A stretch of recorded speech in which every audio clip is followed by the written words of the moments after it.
가운데 말씀을 우리가 찾겠습니다. 오늘 말씀은 마가복음 1장 9절부터 11절 말씀입니다.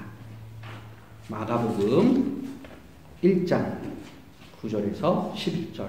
마가복음 두 번째 시간으로 믿음의 여정의 시작이라는 제목으로 말씀을 전하러 갑니다. 본문 말씀 9절부터 11절까지니까 짧은 절인데 합독하도록 하겠습니다. 함께 보조를 잘 맞춰서 9절부터 11절을 같이 읽겠습니다.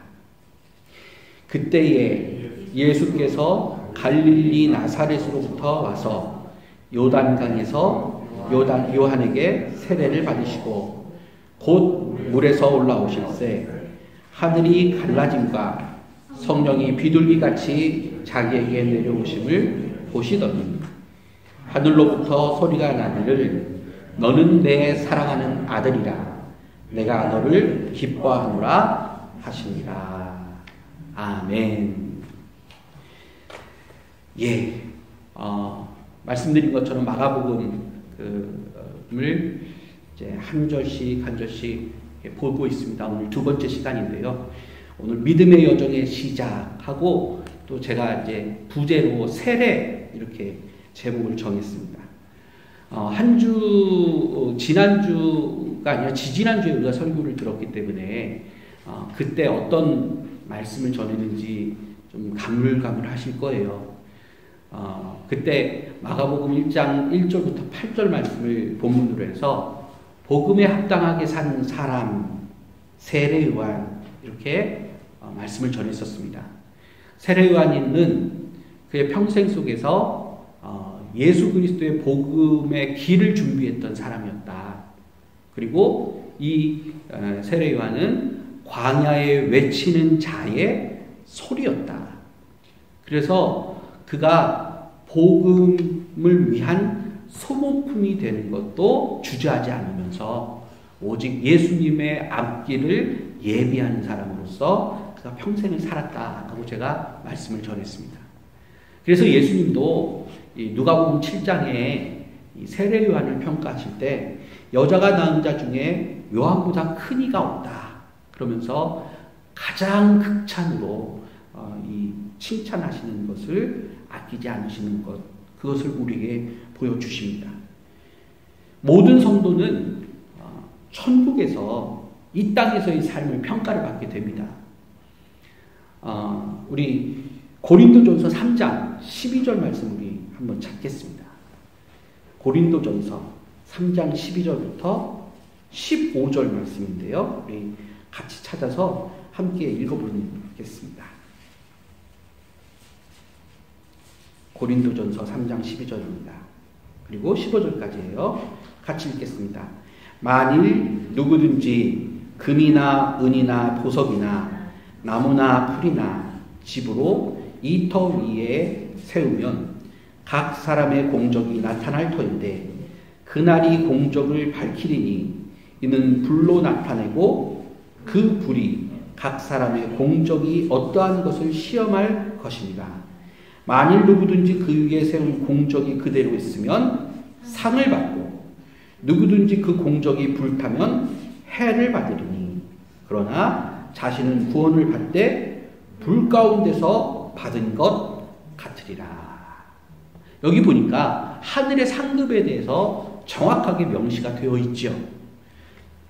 이 말씀을 좀 보면 모든 사람들이 예수 그리스도를 믿어서 구원을 받지만 그래서 하늘나라에 갔지만 그곳에서도 이 땅에서의 그 삶을 돌아보았을 때 과연 하나님께 큰 상급을 받느냐 아니면 불 가운데서 받는 구원을 받느냐 이런 차이가 있다는 것입니다.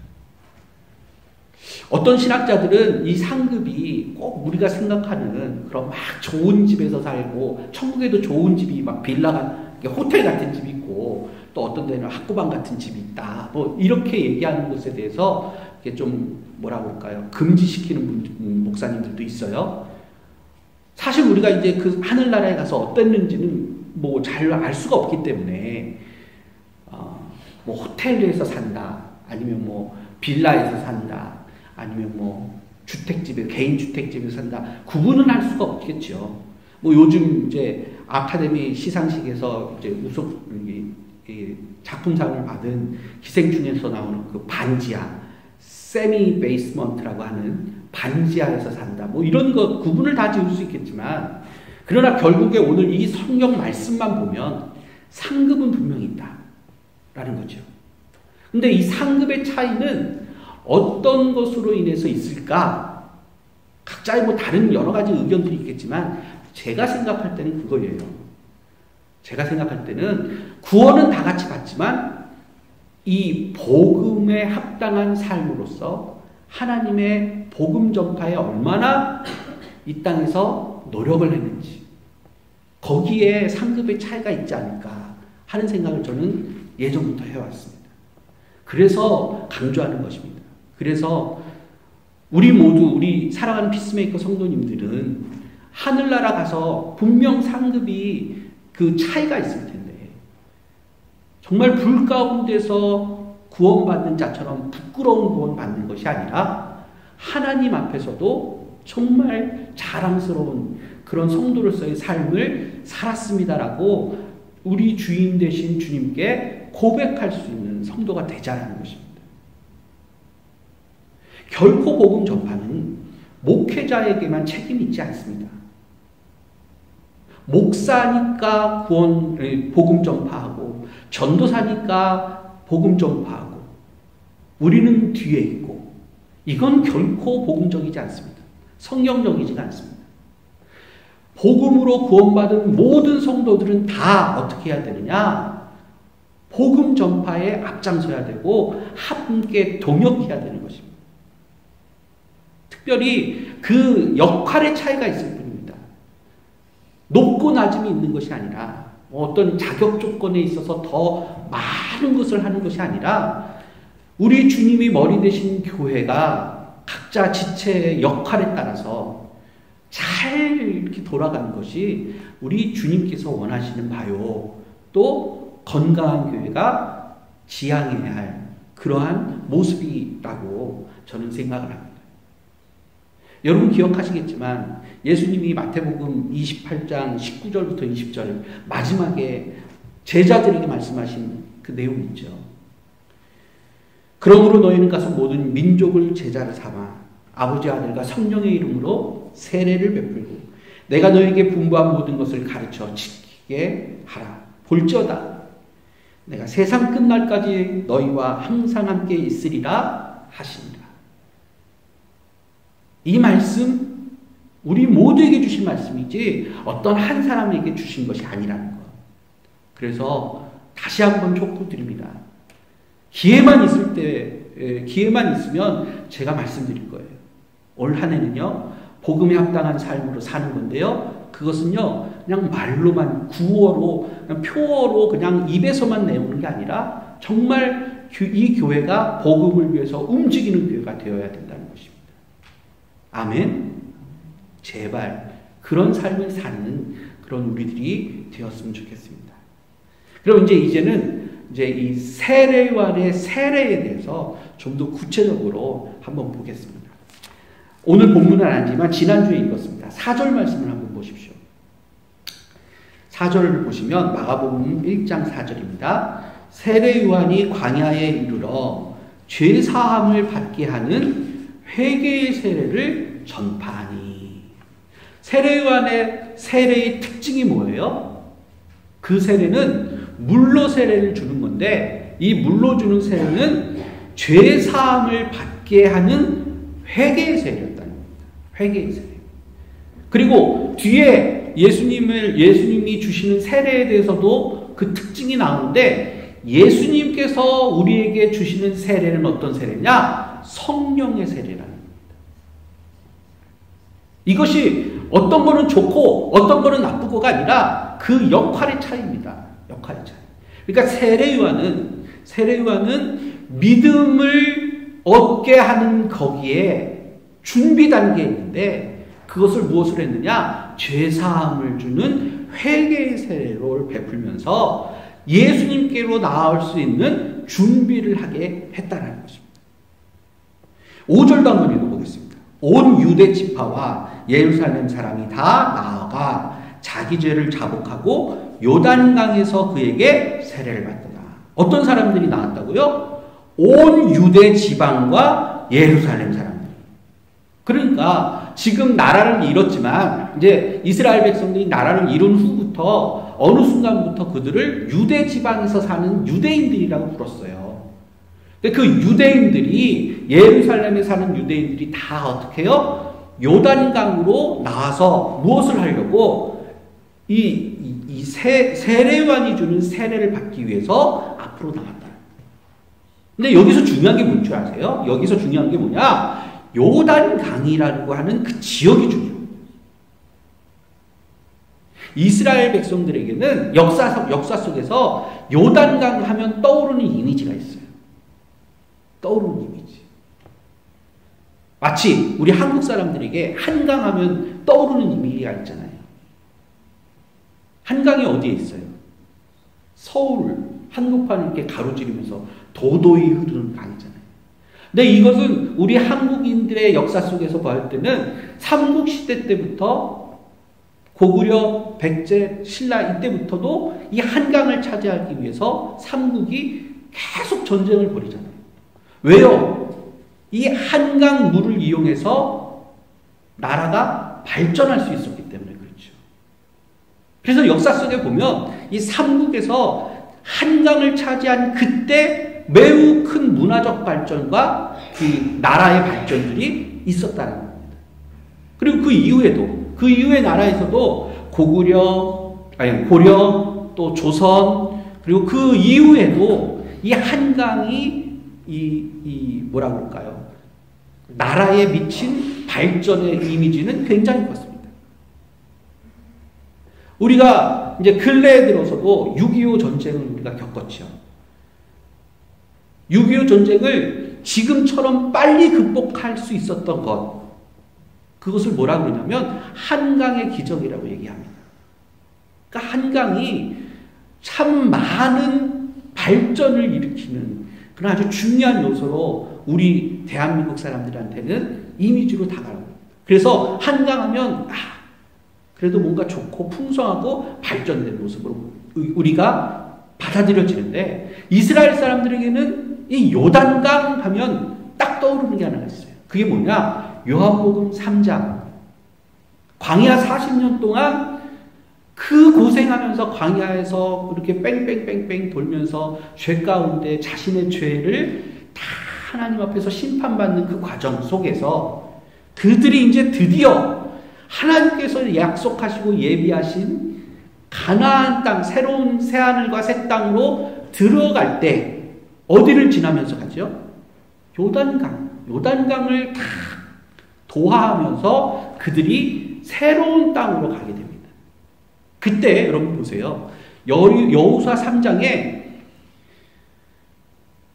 하나님의 언약궤를 맨 제사장들이 이 언약궤를 가장 앞에 선두로 세워서 제사장이 발을 탁 요단강에 담글 때 그때 요단강 물이 쫙 멈춰섭니다. 제가 이게 지금 시간이 없어서 더 자세한 얘기를 못하지만 홍해는 그냥 이렇게 딱 갈라졌지만 요단강은 어떤 거냐면 강이기 때문에 위에서부터 밑으로 내려오는 거예요. 근데 이 상류에서부터 물이 이렇게 딱 멈춰서 세워지면 그 수많은 한 200만 명의 사람들이 하루 종일 요단강을 건너는 사이에 여기에 물이 계속 쌓이는 거예요. 그렇죠? 계속 하늘 끝까지 쌓였을 거예요. 시간이 지나갈수록. 그러면 앞에 사람들은 그냥 빨리 지나갔겠지만 맨 뒤에 오는 사람들 그 위에 벽처럼 쌓여있는 그 물을 보면서 얼마나 두려웠겠어요. 그럼에도 그들이 어떻게 해요? 믿음으로 그 강을 건넙니다. 그러니까 한마디로 하면 그 광야의 훈련 과정 속에서 그들은 죽음도 맛보고 또 하나님의 말씀으로 무장되어서 그들의 신앙이 가나안 땅으로 들어갈 수 있을 만큼의 신앙의 훈련이 된 거예요. 그래서 들어갔던 거예요. 누구와 함께? 하나님의 언약궤를 상징하는 그런 예수 그리스도처럼 예수 그리스도께서 우리 믿는 자들에 앞서서 세례를 받으신 것처럼 그리고 믿는 우리들은 그 뒤를 따라가면서 하나님의 백성으로서의 하나님 나라 준비된 하나님 나라로 본향으로 향하여 가는 것처럼 그것을 상징하는 것이 이 요단강인데 이스라엘 백성들이 요단강 딱 하면 생각나는 게 뭐냐? 죽음, 요단강을 건너면서 내 과거의 옛사람은 죽었고 그럼 어떻게 돼요? 다시 살아나서 새로운 땅을 본향을 향하는 본향을 기대할 수 있는 것을 생각했다는 거예요. 그런 이미지를 갖고 있는데 어느 날 마치 엘리야 같은 행색을 한 세례 요한이라는 사람이 요단 강가에서 회개를 주는 세례를 베푼다는 거예요. 그때 그 사람들의 머릿속에는 어떤 생각이 들어요? 그렇구나. 이제는 우리의 그 고생이 다 광야 같은 이 고생이 다 끝나고 새하늘, 새 땅, 새로운 나라가 시작될 거구나 하면서 희망을 갖고 그들이 다 나와서 뭘 받아요? 세례를 받는 거예요. 세례 요한의 메시지 여러분들 아시죠? 어떤 메시지예요? 회개하라. 무엇이 가까웠다? 무엇이요? 천국이 가까웠다. 그 천국은 어떤 의미냐? 하나님이 예비하신 나라. 이제 너희 고생할 필요 없어. 예전 과거에 다윗이 너희를 다스렸을 때 그 화려하고 풍성했던 그 이스라엘 최고의 전성기가 이제 다시 회복될 것이다. 희망의 메시지예요. 그래서 그들이 다 앞에 나와서 광야에 나와서 세례를 받고 있는 거예요. 그때 마치 요단강을 건널 때 이 하나님의 언약궤를 상징하는 것이 앞에 먼저 갔듯이 예수님, 죄 없으신 예수님께서 세례 요한에게 세례를 받는 거예요. 그 모습을 우리가 읽었는데요. 10절 말씀을 한번 보겠습니다. 10절 말씀. 9절부터 한번 보겠습니다. 그때 예수께서 갈릴리 나사렛으로부터 와서 요단강에서 요한에게 세례를 받으시고 10절입니다. 같이 읽어 큰 목소리로 읽어볼게요. 시작. 곧 물에서 올라오실새 하늘이 갈라짐과 성령이 비둘기같이 자기에게 내려오심을 보시더니 참 이 말씀 너무 중요한 말씀입니다. 보세요. 예수님이 세례를 바치기 위해서 요단강 물에 들어가셨습니다. 여기에서 지금 말하는 세례는 완전히 우리의 몸이 물에 잠기는 우리가 말하는 침례입니다. 침례. 완전히 잠겼다가 다시 거기 물에서부터 일어서서 나오셔가지고 이제 요단강 바깥으로 나오시는 그 사이에 물에서 올라오실 때 하늘의 문이 열립니다. 하늘이 어떻게 해요? 갈라져요. 갈라지면서 거기에서부터 뭐가 내려와요? 성령이 비둘기처럼 내려오세요. 예수님은 올라가시고 하나님은 내려오셔서 어떻게 되는 거예요? 중간에 탁 만나는 거예요. 이게 어떤 모습이냐? 이게 하나님을 만나는 시간이에요. 그런데 이와 같은 모습이 여러분 언제 또 우리가 경험할 수 있어요? 이와 같은 모습을 우리는 안 경험해 봤어요? 이와 같이 우리는 올라가고 하늘에서 하나님이 내려오셔서 만나는 시간이 언제인 거예요? 예배 아닙니까? 예배. 우리가 하나님께 드려지는 예배 때 예배 속에서 하나님이 하늘문을 여시고 위에서부터 밑으로 내려오시는 거예요. 그리고 우리는 하나님께 죄 용서함을 구하면서 회개하는 그 사람들이 하나님을 바라면서 기도로 주여 나를 만나 주소서 하고 기다리고 있을 때 하나님이 하늘에부터 내려오셔서 우리를 만나 주시고 우리를 죄 없다고 다시 한번 여겨주시는 것이 예배의 순간이라는 거예요. 11절 말씀 한번 보세요. 하늘로부터 소리가 나기를 너는 내 사랑하는 아들이라 내가 너를 기뻐하노라. 여러분 예배 시간에 어떤 음성이 들려져요? 이런 음성 들려지지 않으세요? 너는 내 아들이라 내가 너를 기뻐하노라. 하나님의 음성을 들을 수 있는 시간이 언제입니까?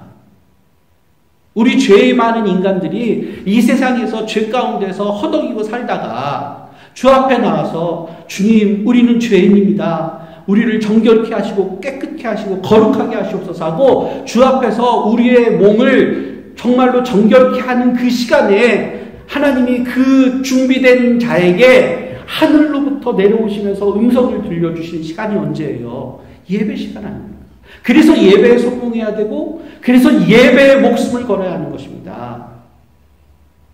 그렇기 때문에 믿음이 성장하기 위해서는, 우리의 믿음이 점점 더 커지기 위해서는 우리는 예배를 통해서 우리가 예배가 시작이 돼야 돼요. 믿음이 시작이 돼야 돼요. 제가 오늘 제목을 어떻게 말씀드렸어요? 믿음의 여정의 시작. 믿음이라고 하는 것은 그냥 내가 예수 믿습니다 하고 거기서 멈추는 것이 아니라 그 시간부터 다시 시작되는 거예요. 그러면서 매 순간 내가 하나님으로 인해서 깨끗함을 받았지만 그러나 또 우리의 믿음의 연약함으로 인해서 또다시 하나님께 넘어질 때마다 주님의 십자가의 보혈의 공로를 의지하여서 주님 앞에 나와서 하나님, 오늘 또 죄 졌네요.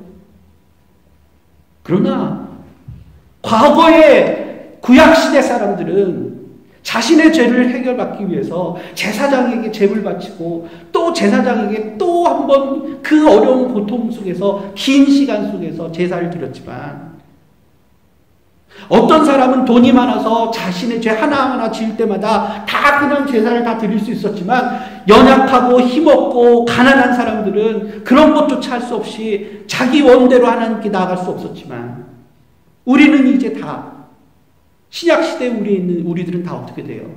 우리가 원하는 대로, 우리가 원하는 시간에 주님 앞에 나올 수 있는 거 아닙니까? 히브리서 9장 말씀 한번 찾아보겠습니다. 히브리서 9장입니다. 9장 22절 말씀 함께 같이 읽겠습니다. 히브리서 9장 22절 시작. 율법을 따라 거의 모든 물건이 피로써 정결하게 되나니 피 흘림이 없은즉 사함이 없느니라. 피 하니까 너무 무섭죠? 근데 이 피는 어떤 것을 상징해요? 세례요한은 물로서 세례를 줘서 회개하게 하지만 예수님은 어떻게 해요? 예수님의 보혈의 피를 가지고 우리에게 그 피로 정결케 하셨어요. 깨끗게 하셨어요. 그래서 단번에 드려지신 6월절 어린 양의 제사를 통해서 우리 이제 더 이상 제사를 드리지 않아도 되고 날마다 구원의 자리로 나갈 수 있는 것입니다. 아멘. 히브리서 또 4장 말씀을 한번 찾아보겠습니다. 히브리서 4장 14절 말씀입니다. 히브리서 4장 14절부터 16절 말씀. 좀 길지만 우리가 좀 잘 보조를 맞춰서 같이 읽어보도록 하겠습니다. 읽어보겠습니다. 그러므로 우리에게 큰 대제사장이 계시니 승천하신 이 곧 하나님 아들 예수시라. 우리가 믿는 도리를 굳게 잡을지어다. 우리에게 있는 대제사장은 우리의 연약함을 동정하지 못하실 리가 아니요 모든 일에 우리와 똑같이 시험을 받으시니 이로되 죄는 없으시니라. 그러므로 우리는 긍휼하심을 받고 때를 따라 돕는 은혜를 얻기 위하여 은혜의 보좌 앞에 담대히 나아갈 것이니라. 여기서 뭐라 그래요? 때를 따라 돕는 은혜를 얻기 위해. 아멘. 때를 따라 우리가 원하는 때마다 그냥 주님 앞에 나가서 십자가 붙들고 주님, 죄인이 여기 또 왔습니다. 그럼에도 불구하고 예수님 공로 의지하여서 나왔사오니 하나님 나를 다시 한번 만나 주시옵소서, 그리고 나를 다시 거룩히 하여 주시옵소서 하면 너는 내 아들이라 내가 너를 기뻐하노라 하는 음성 들려주신다는 거 아닙니까? 여러분 보세요. 지금 이 아까 말씀드린 마가복음 1장에서 하늘의 문이 열리고 갈라져서 하늘이 갈라져서 성령이 비둘기같이 내려오는 그 모습, 이 모습이 마가복음 끝에서도 또 동시에 이렇게 또 한 번 반복이 됩니다. 마가복음 15장 38절입니다. 제가 읽어드릴게요. 마가복음 15장 38절. 이에 성소 휘장이 위로부터 아래까지 찢어져 둘이 됩니다. 바로 이 37절에 예수님께서 숨을 거두세요. 십자가에서. 다 이루었다 하시면서 마지막에 십자가에서 7마디의 말씀을 하신 다음에 숨지실 때, 그때 바로 성소의 휘장이 밑에서부터 위로 찢어진 게 아니라 위에서부터 밑으로 찢어져요. 무엇을 의미합니까? 무엇을 의미해요? 예수님의 죽으심으로 인하여서 하늘의 문이 다시 열린 거예요. 그때는 성소에는 대제사장 외에는 들어갈 수 없는데, 대제사장이신 예수님께서 성소를 찢으심으로 말미암아, 자기 몸을 찢으심으로 말미암아 성소의 휘장이 갈라지고, 이제 더 이상은 성소로 인해서 우리가 하나님께 나아갈 수 있는 장애물이 사라졌어요. 그리고 이제 언제든지 주님 앞에 나가서 기도하면 하나님이 용서해 주시고 내 아들이라 칭해 주신다는 거죠. 이것이 예배의 은혜입니다. 은혜. 매 순간 우리가 하나님을 만나는 시간은 예배의 시간이고, 그 예배의 중요성을 우리가 생각하는 우리들이 돼야 한다는 것입니다. 또 한 가지, 출애굽기 19장, 우리 출애굽기 19장을 좀 찾아보겠습니다. 구약 성경이니까 출애굽기 19장을 한번 찾아보겠습니다. 출애굽기 19장은 어떤 장이냐면, 이스라엘 백성들이 출애굽을 해서 광야에서 3개월이 지난 때에 시내 광야에 머무르는 겁니다. 40년이 아니라 출애굽해서 바로 3개월 만에 시내 광야에 도착을 했어요. 거기에서 장막을 치고 있을 때 하나님께서 이제 너희를 내 백성으로 삼겠다 하시면서 산에 계시면서 모세와 백성들이 산에 올라오라고 말씀하시는 거예요. 19장 6절을 한번 읽어보겠습니다. 19장 6절 찾으셨죠? 같이 읽겠습니다. 너희가 내게 대하여 제사장 나라가 되며 거룩한 백성이 되리라. 너는 이 말을 이스라엘 자손에게 전할지니라. 이제 하나님께서 내가 너희 나라의, 너희 민족의 하나님, 신이 되어 주시겠다. 이 세상을 창조하신 전능하신 하나님께서 그 백성만 딱 집어서 너희 나라와 너희 민족의 신이 되어 주시겠다 하신 거예요. 이 얼마나 큰 축복이에요. 그리고 나서 10절 11절을 보겠습니다. 여호와께서 모세에게 이르시되 너는 백성에게로 가서 오늘과 내일 그들을 성결하게 하며 그들에게 옷을 빨게 하고 준비하게 하여 셋째 날을 기다리게 하라. 이는 셋째 날에 나 여호와가 온 백성의 목전에서 시내산에 강림할 것입니다. 10절에 보니까 뭐예요? 오늘과 내일 동안 성결하게 너희 마음을 깨끗하게 준비해라. 그리고 심지어 어떻게 해요? 옷까지 깨끗하게 빨라는 거예요. 왜요? 죄를 멀리하시는, 죄를 허용하지 않으시는 하나님을 만나기 위해서는 회개가 필요한 거예요. 회개가. 마치 죄사함을 받게 하는 회개의 세례를 했던 세례요한이 세례를 통해서 준비한 거죠. 그리고 나서 18절 19절 정말로 멋있는 장면이 나옵니다. 시내산의 연기가 자욱하니 여호와께서 불 가운데서 거기 강림하십니다. 그 연기가 온기가마 연기같이 떠오르고 온 산이 크게 진동하며 나팔 소리가 점점 커질 때에 모세가 말한즉 하나님이 음성으로 어떻게 해요? 대답하십니다. 이게 구약시대에 하나님을 만나는 장면이에요. 근데 이런 모습은요, 너무너무 무서운 가운데 있었어요. 그래서 출애굽기 19장 전체를 읽어보면, 나중에 한번 가서 집에서 읽어보십시오. 19장 전체를 보면 백성들이 두려워 떠는 모습이 나옵니다. 너무너무 무서운 거예요. 내가 이러다가 잘못해서 하나님께 죽으면 어떠나. 그래서 모세만 겨우 올라가서 모세만 하나님을 만나는 장면이 19장 내용이에요. 그런데 우리는 어때요? 우리가 예배 나올 때 그렇게 떨면서 나오니까?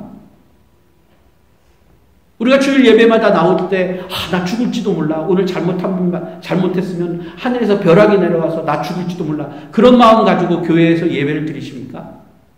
아니요. 우리는 여기 와서 막 춤도 추고, 찬송도 막 그냥 멋들어지게 부르고, 우리 하나님 만나는 것에 대해서 너무 기쁜 마음으로 부르잖아요.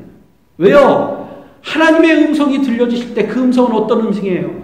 두려움의 하나님의 음성이 아니라 온화한 하나님의 음성이시기 때문에, 사랑의 목소리가 들려지는 것 때문에 우리가 그런 건 아닙니까? 너는 내 아들이라, 내가 너를 기뻐하노라. 얼마나 아름다운 음성입니까? 이런 음성은 언제 들을 수 있다고요? 회개한 사람이 주님 하늘 문이 갈라질 것을 기대하면서 기도할 때, 그때 열려지는 것입니다. 말씀을 맺겠습니다. 오늘도 제가 예배를 시작하면서 사죄의 기도를 제가 드렸어요. 여러분, 사죄의 기도 얼마나 중요한지 이 말씀을 좀 보시면서 깨달으시겠어요? 그런데 제가 사죄의 기도를 하면서 제가 기도문을 좀 읽습니다. 목사가 무슨 기도문을 읽어? 그냥 기도하는 거 그 짧은 기도 하면 되지.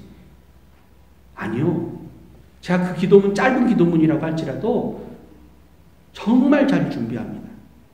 왜요? 이 사죄의 기도가 너무 중요하기 때문에. 우리가 우리 마음을 한 주간 동안에 지었던 모든 죄에 깨끗함을 원하지 않고 이 문제에 하나님께 회개하는 시간이 없다면 하나님의 그 온화한 음성은 들려지지 않습니다. 하나님 만날 수 없습니다. 제가 예전부터 설교하면서 항상 제가 느끼면서 또 말씀드리는 게 있어요. 강대상에서 설교를 하면서 영적으로 저와 교감하는 분이 있어요. 모든 예배에 드려지는 이곳에 모여있는 모든 사람들이 다 하나님께 동일한 은혜 받는 것 절대 아닙니다. 절대 아니에요. 전 예전에 그랬어요. 예전에 처음 제가 초년병 처음 신학생이었을 때 참 열심히 준비하고 설교를 열심히 준비하면 모든 사람들이 다 은혜 받는 줄 알았어요. 근데 몇 번 해보니까요, 은혜 받기는커녕 멀뚱멀뚱 쳐다보면서 저 설교가 왜 저래 하면서 그냥 야 설교 빨리 끝내고 나 힘들어 그런 얼굴로 딱 저한테 보이는 거예요. 그때부터 막 마음이 무거워지고 설교하는 시간이 더러워지더라고요. 그런데요, 그러다가 설교학 시간에 목사님이 그 설교학 교수님이 그러시는 거예요. 한만 설교를 잘 준비해도 아무리 멋있고 유명한 목사님이라도 그 예배 모인 곳에서 한두 명만 은혜를 끼치면 성공한 거다. 그래서 어떻게 하라고 그러시냐면 그 예배 시간에 가장 은혜 잘 받는 사람 한 사람 찍고 그 사람한테만, 그 사람 쳐다보면서 설교만 하라는 거예요. 무슨 말씀이에요? 예배는요, 우리가 목숨 걸고 성공해야 하는 시간입니다. 마음 자세도 주일날 아침부터 이곳에 나올 때 내가 정말 하나님 만나지 않으면, 하나님의 음성 못 듣고 가면은 빈손으로 간다는 건 생각도 하지 못하고 정말 주님 안에서 은혜 가운데 내가 잘 살아서 다음 한 주간 살겠습니다 라고 결심한 사람에게만 하나님 찾아주시는 거예요. 하늘문이 열리는 경험. 똑같은 설교를 들어도 마음속에 이 감동이 없는 것은 무엇 때문에 그럴까?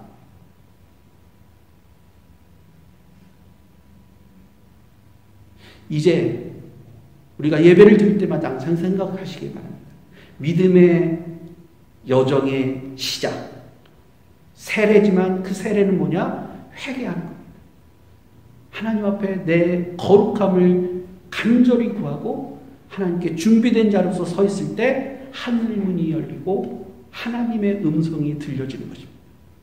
아멘. 아까 우리 찬양했잖아요. 하늘 문이 열리고 은혜의 빗줄기 이 땅 가득 내리도록 마침내 주 오셔서 은혜의 빗줄기 우리에게 부으시도록. 아멘. 이 교회에 매 순간 예배 속에 우리 하나님이 음성이 들려지는 복을 누리기를 바랍니다.